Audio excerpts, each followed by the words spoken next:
Another eventful episode on Bachelor in Paradise. We had a broken ankle, a major Casa Amore switch. But I've got a few storylines for you in this video. What is it like to date a widower or a widow? And how are you liking the mix-up? Make sure you subscribe to my channel. Welcome to Reality TV Therapy with me, Dr. Diane. I'm back. I was actually just in Mexico myself at a resort at a spa, so I'm a little bit late on this video. But did you see my video with Sierra? And she felt blindsided by Michael. And in this episode, I can totally understand how Sierra felt, but make sure you check out all the fascinating things that Sierra had to say. So this episode, I'm going to do not so many lessons, but more like a recap. And the night starts off with our first rose ceremony. Pete, the pizza guy, says buongiorno, but it's really nighttime. And I don't know about you, but I did like the storyline with Brittany standing up for herself. The poor thing has gotten so much flack. And what did we think about Casey telling her things that Peter was saying? Did you get the feeling that Casey was doing this for himself? But I did like the fact that he gave this information to Brittany, because if someone was talking about me in that way, I think I would want to know. But of course, it was just all too much. And I don't know if you heard, but Casey, poor thing, he actually broke his ankle in 3 different places, had 4 different surgeries, and still cannot walk on it 4 months later. So that was a big ouch for him. I think he clearly got overwhelmed. Looks like he had a panic attack. And poor thing, Danielle was not there yet because she's a nurse, could have helped him out. But anyway, that was the exciting story. And nobody's really talking about the fact that what happened with Shanae. Logan. I thought she was going to choose James for sure, and she chooses Logan. Was that the producers? Because that didn't quite match for me. That was the one surprise of the night for me.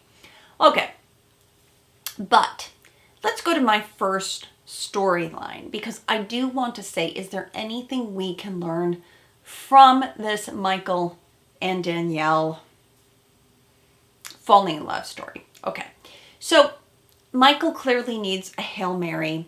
I need a miracle here, brother. And Danielle comes and lands on the beach in perfect timing. Everyone's talking about this because Michael is clearly the producer's favorite, shall we say. And we know that also maybe Wells had his hand in this. He's saying that I know Danielle very well, and she's a great person, and you're a great person. And we see this connection. We've also seen this with Natasha, too, that there are certain sort of favorites, shall we say, on this show, and they get special preferential kind of treatment. But I think the storyline, for me at least, watching it back, is what is it like to date someone who's a widower or a widow? Because some people are giving Michael a lot of flack. He's talking too much about it. He's using his grief as an excuse. He shouldn't be on a dating show. And I myself even said that, and listening to Sierra, I could see that. But I do want to go for a softer, gentler approach about this, because it is a very unique situation, and I might have told you before, but my husband was a widower when I met him. He was 4 years out after having lost his wife to cancer, 2 children. And so I understand this story very closely. And one might say then, if you haven't, and I myself didn't experience the loss, my husband did, but unless you've actually been in this experience, should we really be saying what Michael should and shouldn't be doing? Now, what I do think is different here in this storyline is that Danielle also lost her fiance. Now, she lost her fiance over 10 years ago, but has been public about this, and she lost him to a drug overdose, and says, as we find out in the story, that she was incredibly surprised. She didn't even know that he had a drug addiction. And we had also met Emily Maynard a long time ago, where she had lost her fiance. He was a race car driver, and he had died. So I think that we can see it in many different ways, right? And I like to look for the nuance in that. That people, like even Sierra and Danielle, are attracted to Michael. Everyone, was calling him the zaddy, daddy. And he's attractive because he has been in love and was happily married. And that's a novelty in dating. One, the people who talk negatively about their ex, that's different. Michael's talking positively, and so did my husband, about being happily married. And so there's something very attractive about that. You think, well, if they were happily married, then they know the secret. They know how to do it. And if I am with them, then maybe I will get the benefit of that positive relationship versus someone who maybe was divorced and or never in love. So I can totally see that. But the tricky part is dating someone who has that more recent memory. You can be really intimidated by that too. And I know I was grateful that my husband actually had dated someone before myself, and she was intimidated by the memory of his wife. But being a therapist myself, I felt I shouldn't be intimidated by that because I am a different person and he appreciates me for my differentness. And that is something that you just have to be patient by, because your relationship, you just can't compare a new relationship to that old relationship. And so there also needs to be space for you. But because some people are talking about Michael being self-focused, self-absorbed, again, I feel like we should be careful if we haven't been in that situation ourselves. And I do think it's lovely for people who have had loss, who have lost a spouse or a partner, and then watch the show. There's space here to say that you can love again. Now, I clearly want to say that the piece that I do hold Michael responsible for, and it's not his fault that the producers are putting him up as the favorite or treating him with privilege or giving him a good edit. That's not his fault. But it is Michael's responsibility to be impeccable with his word. And I love that because that's from the book, The 4 Agreements. Be impeccable with your word. And the problem that we had, and I talked about in my last video, is that Michael says, I'm not ready. And so then how did you get ready for Danielle, right? That's the piece that his words just don't line up, and that's why we're all so confused. But if Michael had been more impeccable with his word and had said, Sierra, I'm just not feeling it. I wish I could will myself to feel it, but I don't feel it with you, or something's missing, then there would have been more space for Michael to come in and then see that connection. Now, I also don't think this is like Brendan and Piper. I do think there was probably some previous relationship, because we do find out that they had met each other online. It turns out that it was pretty benign. They said we have some things in common. But people are asking the question, is this a trauma bond? And that's a really good question. And the answer is no. So is this trauma? That's the first question.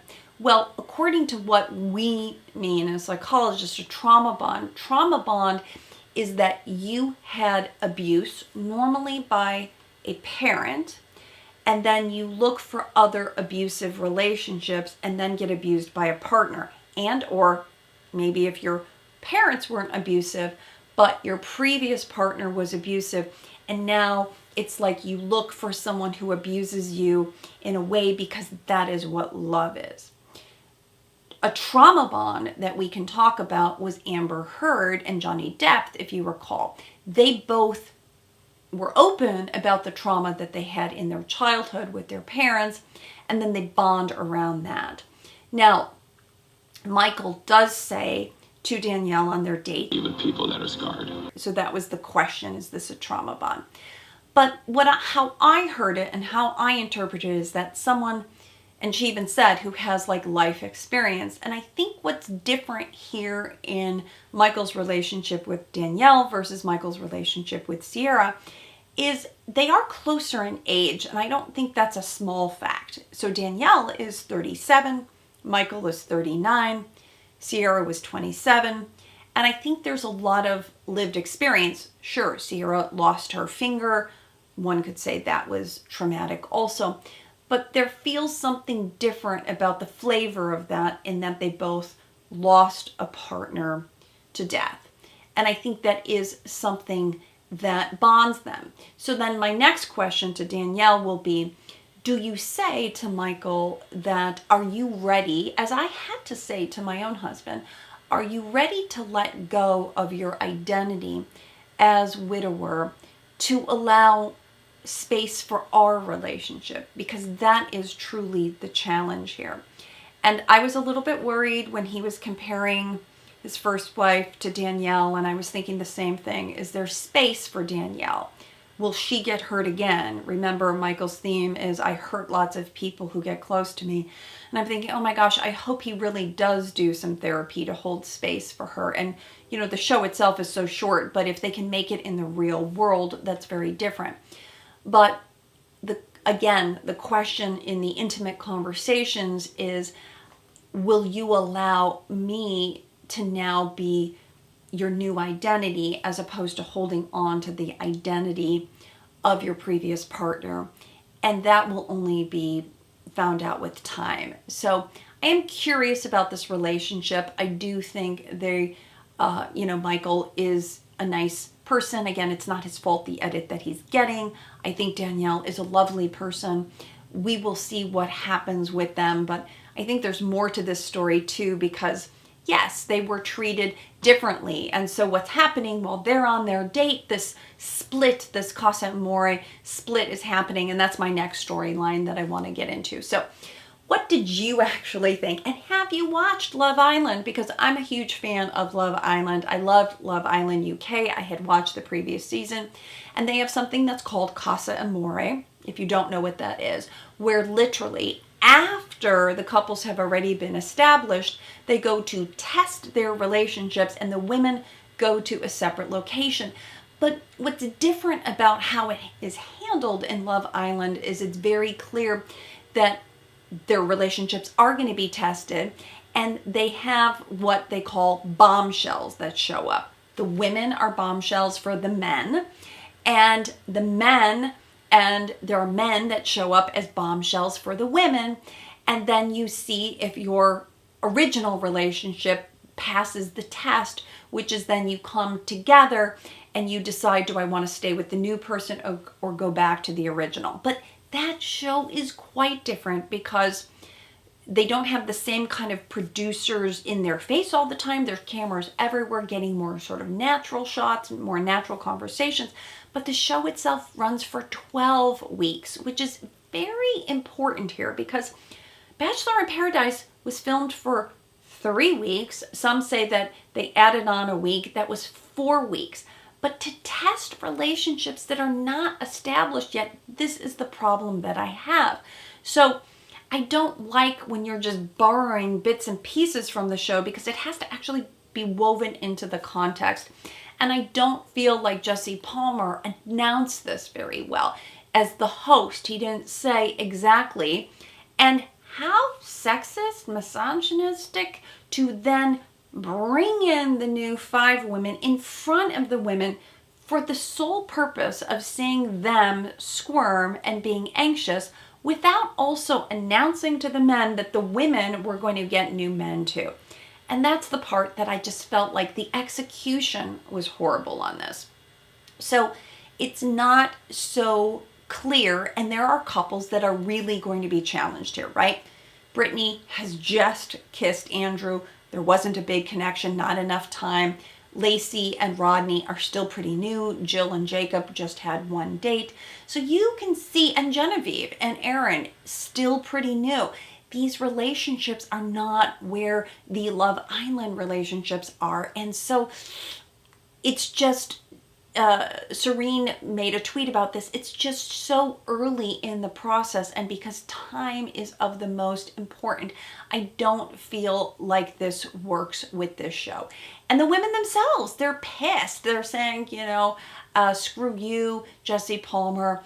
they all want out. And that's not a good sign. The fact that we're already seeing, we saw Teddy leave, Sierra leave, the fact that people are self-eliminating to me is not a good sign that that storyline is working. Sure, I can appreciate they're trying to mix it up, but also let's talk about these 5 new women. We have Jasenia, that was from Matt James' season. We have Sarah from Clayton season. Kate, also from Clayton season, and so was Eliza, right? And then we had Florence, who we don't know, from a Bachelor in Paradise Australia. And they're all lovely women. But we get the sense, and this is why I also feel like it's a little bit more in the men's favor. Yes, they have the roses this week, but it sounds like Jasenia was specifically chosen for Andrew, and Rodney is really into Eliza. So those were the relationships that were also not as established. And to me, like, where are the organic connections? That, oh, I didn't really know you when we fall into something. Like, that's the part that it's just feeling more and more kind of contrived. Not necessarily scripted, but the producers are trying to set these connections up, and that's where we're losing that original Bachelor in Paradise organic kind of connections. And so they're like, well, shouldn't the women be happy that they are in an air-conditioned resort somewhere? Well, unless you're Tajwan, if you can remember her, that she hated the heat so much, it doesn't really matter to the women, right? So the women are melting down because there's just too much ambiguity. And the only person who is doing really well and is a big surprise on my bingo card is Victoria F. I'm actually really impressed. She's the 2.0 version of Victoria from what we saw in Peter's season. She's calm, cool, and collected. She's helping the other women out, trying to kind of calm everyone down. But let's talk for a minute about also Love Island versus the Bachelor, Bachelorette, Bachelor in Paradise. Because on Love Island, to truly be a bombshell, and I do believe Victoria is a bit of a bombshell, she's really very attractive and more confident. That Love Island, guess how many people they interview to narrow it down to about 30 or 40 people? 98,000 people are interviewed and screened, and then they choose 30 or 40 people. On The Bachelor, 6,500. 6,500, not 98,000. So those people, if we want to say, very attractive women, because they all are beautiful, but it has that little different feeling. And now, do they really know that they're coming in as bombshells? Because that is like a role that you have to really own. I think Kate in particular is coming in like knowing her role. I will take a crab and literally ride it off into the ocean before I leave this beach without a rose. But otherwise, it's pretty darn intimidating. And what I don't like is that it feels like they're pitting the women against each other. And the men, what are they doing? Well, they are in the original, they're on the beach, jumping, swimming. I love all of that because that seems just more playful. But now let's talk about the new men. The new men coming in. Adam, he was from the Australia season, obviously we don't know him. Alex, I don't even remember Alex. Olu, we remember him, very attractive. But who's going to be available for him? Rick, no, again, a really nice guy. And Tyler. So which of the women have asked for those men, right? We see Shanae and Brittany being interested in Tyler, but did they specifically ask for those men? Did Victoria F ask for Alex? So we're not sure about that. And then, of course, Shanae gets another date, and I thought it was actually kind of funny that Serene said, "Oh, you're such a hoe." I hope she meant that in jest. It came across that way. But Shanae's getting another date because Logan got a date, and that's her guy now. And so they're trying to kind of show sort of equal, I don't know if I want to call that cheating, right? But maybe Shanae's the only one who said she would be open to a date, because it certainly looks like Jill is not open to a date, nor is Lace or Serene or Genevieve. Maybe Victoria F, but it doesn't leave many people besides Brittany and Shanae who are even open. And I don't feel like it's really fair for the new guys either, right? In Casa Amore, it's very different. Like, you go in, you go all the way, and the women understand that we're just talking, just having a chat. That's what they call it. But here, it's like the women feel like, nope, I'm either in or I'm out. And because they don't understand the context of it, that the women aren't really trying very hard because they are anxious about their original relationships. So that to me just, again, feels like we're kind of picking and choosing from other shows, and it's just really not working. So I felt bad actually for all the guys. Like, were they their first choice? Are they going to sit around? These women are pining for the other guys, and that just doesn't feel worth their time, right? So appreciate that, but I just don't feel like in this context it's working. So we've got some previews. There is certainly more drama in store, but I will summarize this with what I call my reality check. At the end of every video, I like to say, look in the mirror. What can we learn? Do you need, this is my question, and I want you to answer it in the comments. Do you feel that your relationship needs to be tested in order to appreciate it? Yes or no? Well, I don't think so. Some people might say, and Love Island, interesting enough, a lot of those couples do end up staying together, at least in this most recent one. Many of them are still together. But you can appreciate the relationship without it being tested, because you've had enough experience. You know that this person is special. Do I need to now date people in front of you to know that's where my loyalties lie? So I think the reality check is learning how to appreciate your partner without having to put your relationship at risk. Because studying this, working with couples, I know how affairs can negatively affect your self-esteem because you don't feel special and you don't feel chosen. And I think it's bad, quite frankly. I think we have to focus on secure, functioning relationships, which makes the person feel safe, not unsafe, as we see this unraveling happening here. Those are my thoughts. Let me know what your thoughts are, and we certainly have more of this Casa Amore happening, and let's see which couples pass the test. More soon.